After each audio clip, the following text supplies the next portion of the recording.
It's the 12th of May. It's George Carlin's birthday! Happy birthday to George. Happy birthday to George. Um, the three people who watch my videos might notice that for Bill Hicks's birthday, I enacted some of his sketches, and I'm not doing that with George because I'm lazy, and um, I don't think George needs me to toot his horn. He's pretty easy to get. I mean, he's got books, he's got audio CDs, he's got HBO specials, DVDs. Um, Check out old episodes of Shining Time Station, which is where I first encountered George. Was on Shining Time Station. I'm like, where'd Ringo Starr go? Who's this guy? And you know, like probably 10 years later, I end up catching his HBO special, "You Are All Diseased," and had my mind blown. And I think I'm a much better person because of that.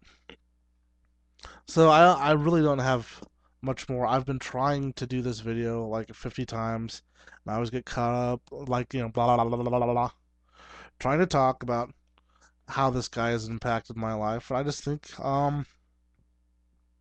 think I'm the better for being a fan of his, as well as Bill Hicks's. I think um, he's another really good philosopher style comic, and is quite what I find very interesting about George and reading his autobiography is that he's like one of the only comedians I've ever seen that not only doesn't mind being referred to as a clown, but says that's who he is. He considers himself a clown, a class clown, which is why he did the album Class Clown and Occupation Fool. But he is a clown of the people. He is a performer of that same kind of vein. Another interesting thing about him that he and I share is that we're both fans of Danny Kaye, which I would never have thought. Danny Kaye is like completely in a. I guess if you love wordplay as much as George Carlin does, being a fan of Danny Kaye is probably the way to go, even though um, the best wordplay ever done by Danny Kaye was written by his wife. That's excellent.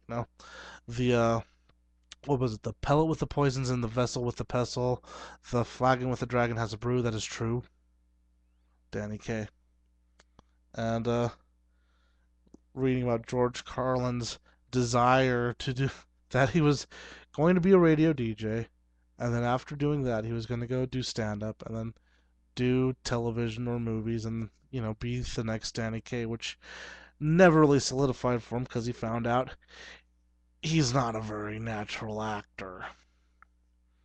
But I don't think he has any regrets because once he realized that, then he focused on being the best comedian he could possibly be.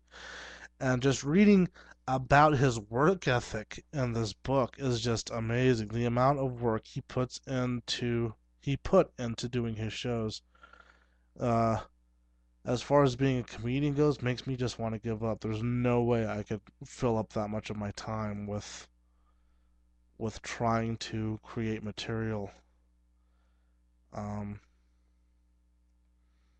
but brilliant comedian.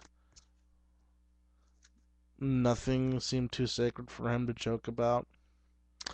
And I think the world is a better place because of him, and the world is a sadder place with him missing. So, happy birthday, George. Sorry to see you go.